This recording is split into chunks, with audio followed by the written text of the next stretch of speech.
मकबूजा कश्मीर के साबिक गवर्नर सत्यापाल को अचानक कत्ल कर दिया गया और उनकी पुरस्रार मौत के पीछे कौन है, उन्होंने क्या बयानात दिए थे पाकिस्तान की फेवर में, ये आज मैं आपको अपने व्लॉग में बताऊंगा।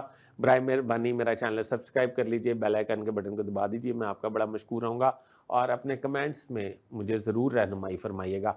सत्यापाल मकबूजा कश्मीर के एक तवील अरसे तक गवर्नर रहे और भारत ने पुलवामा वाक़या किया, एक पहलगाम वाक़या किया। पहलगाम वाक़ये को बुनियाद बनाकर पाकिस्तान पर हमला भी कर दिया।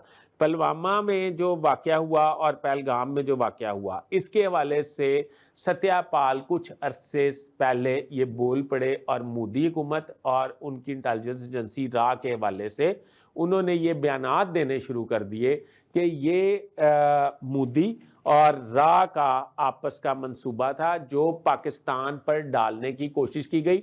पाकिस्तान इस दहशतगर्दी में मुलव्वस नहीं है। जाफर एक्सप्रेस के वाले से सत्यापाल ये कहते थे कि रा ने ये मंसूबाबंदी की थी और जाफर एक्सप्रेस पे पाकिस्तान पर हमला करवाया था और इन्होंने दहशतगर्द ट्रेन किए थे और बहुत सारे ऐसे इंकशाफात वो कर रहे थे जिसमें मोदी हुकूमत को शदीद खतरात लाहक थे और उनकी इंटेलिजेंस के मामलात भी डिस्क्लोज कर रहे थे और उन्होंने धमकी दी थी कि नरेंद्र मोदी जो हैं वो मेरे साथ बैठकर मुनाजरा कर लें, मैं साबित करूंगा कि पाकिस्तान किसी वाक़ये में मुलव्वस नहीं, भारत की ये सारी सोच समझ और बनाई हुई चालें हैं।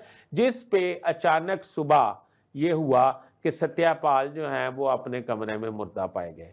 सत्यापाल मुर्दा पाए गए और इसका मतलब ये है कि उनका कत्ल किया गया और कत्ल के बाद उनके लवाकीन को ये थ्रेट किया गया कि अगर इनका पोस्टमार्टम करवाया या अगर आपने किसी मीडिया से इंटरेक्शन किया तो आपका भी यही हशर होगा जो सत्यापाल का हुआ है।